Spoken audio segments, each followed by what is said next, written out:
réellement Jésus. Parce que c'est lui le transformateur. C'est lui le transformateur. Et si tu n'as pas Jésus,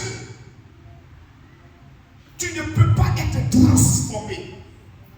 Si tu n'as pas Jésus, ta vie ne peut pas être transformée. Jésus a pris 12 disciples. Parmi ces disciples, il y a eu des incrédules, comme Thomas. Mais il a été transformé en disciple. Il y a eu Pierre. Toi, tu n'es pas chasseur, mais tu as un couteau, c'est quoi? Pierre, c'est un brigand. Normalement, ce que Pierre devait avoir sur lui, c'est un maçon. Après, un maçon, c'est filé. Mais il a un couteau sur lui. Donc, ce qui peut dire, c'est un brigand. C'est pourquoi le jour où ils sont venus attraper Jésus au jardin de Gethsémani, on ne sait pas où il a mis le couteau. Il a fait sauter le couteau, il a coupé l'oreille de quelqu'un en même temps. Par là, on n'a même pas encore bien commencé, quelqu'un lui a blessé. Amen. C'est là que Jésus a su que c'est un petit brigand. Il dit, Pierre, ça c'est pas une affaire de couteau. Amen. Il faut ranger ton couteau. Gloire à Jésus. Mais Pierre, quand Jésus est rentré dans sa vie, il a été transformé par la chambre haute. Bien-aimé, la seule personne qui transforme dans la métamorphose, c'est Christ.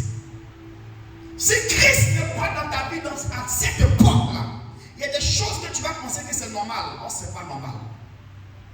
J'étais là un jour sur TikTok, et puis des gens disaient, il n'y a pas une femme qui est sérieuse dans le monde de nos jours.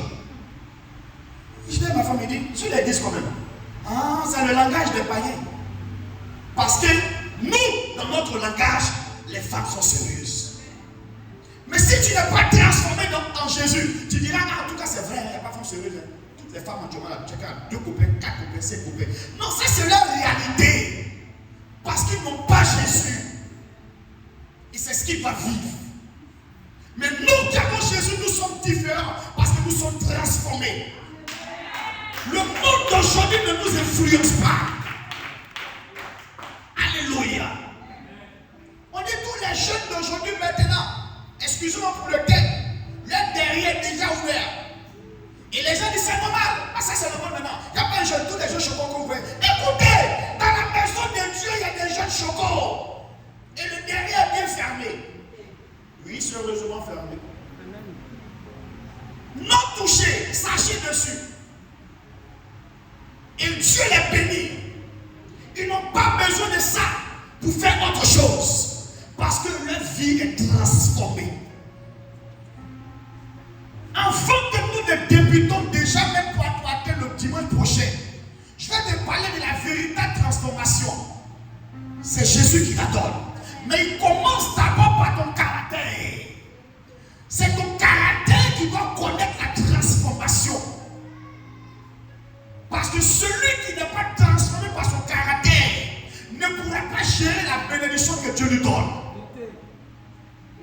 Si Dieu sait que tu es quelqu'un, tu as fini avec dépenses, et que quand tu as l'argent, toute la Côte d'Ivoire est informée, et que toi tu fais rien avec ton argent, et que tu es influencé par l'alcool, tu es influencé par des choses inutiles, Dieu ne va pas transformer ta vie financière parce qu'il ne te fera pas du bien. Or, la bénédiction de Dieu ne suit aucun chagrin. Donc, Dieu commence à transformer d'abord ton caractère. Écoute-moi bien. La Bible dit trop gentil, c'est pas bon. Trop méchant, c'est pas bon. C'est la Bible qui l'a dit. Et si tu penses qu'être trop gentil, tu es en train de servir Dieu, non, tu te fais du mal. Dieu va transformer ta manière d'être trop gentil. Il va te mettre au milieu pour que tu puisses te construire, pour que tu puisses te réaliser, pour que tu puisses construire quelque chose pour tes enfants.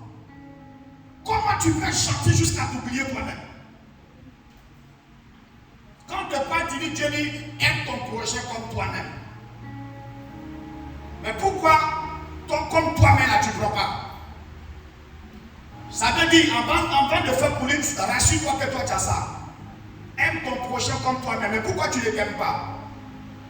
On ne prend pas tout ce qu'on a pour donner au prochain. Et on fait croire qu'on est gentil. Non. On se rassure que nous-mêmes, on a le minimum. avant de donner à quelqu'un d'autre. Donc il y a des choses que Dieu va transformer d'abord dans ta vie avant de t'enrichir. C'est vrai que tu demandes la gloire, tu demandes la grâce, mais Dieu sait que ce que tu demandes serait un fardeau pour toi, serait un problème pour toi. Et s'il te donne maintenant, il risque de te perdre. Donc il préfère d'abord jouer sur ton caractère dans la transformation.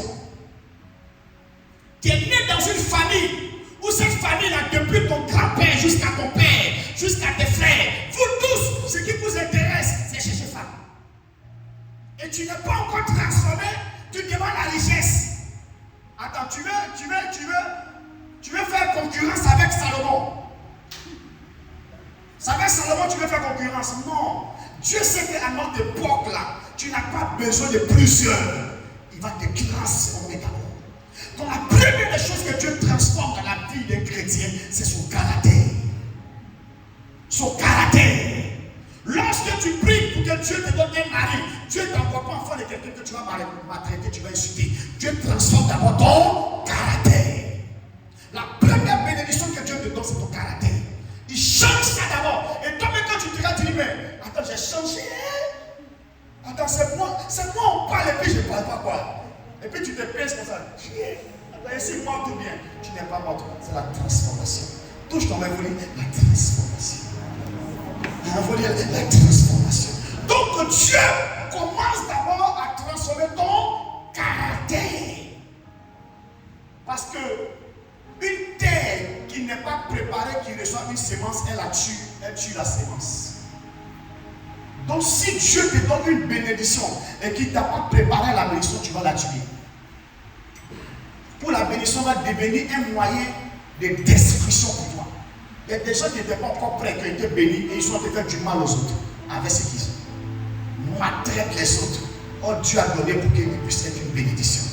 Regarde un exemple de transformation.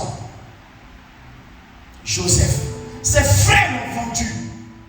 Il est devenu esclave. Il a vécu des épreuves.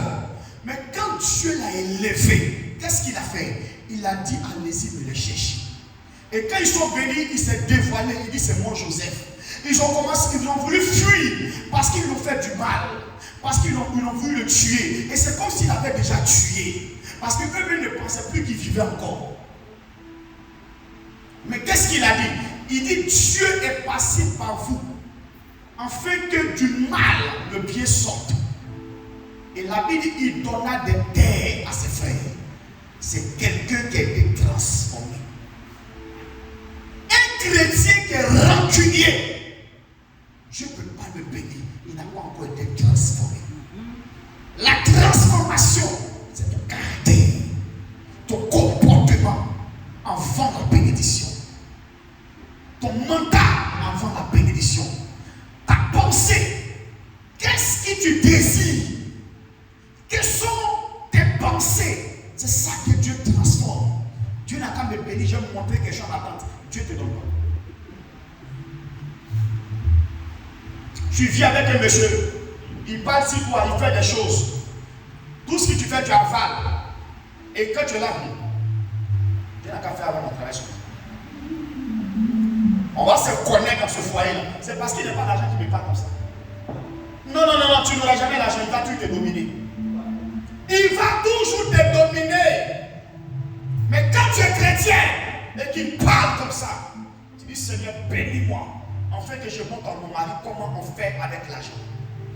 Je montre à mon mari comment on utilise l'argent.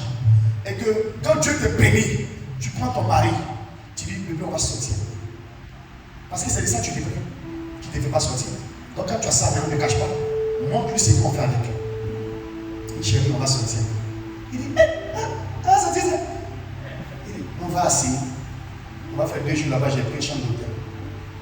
Il dit, non, on est gaou, c'est toi qui nous apprends ça. En réalité, tu es en train de lui montrer ce qu'il doit faire. Amen. Vous sortez, tu dépenses tout. Quand il me trouve quelque chose, tu dis, non, aujourd'hui c'est ta soirée, c'est ta soirée. Tu payes tout, l'hôtel, tout, manger, tout. Tu envoies un petit fanfare là. Quand il est couché, il dit, c'est pas ça. Ils ont été loués simplement pour toi.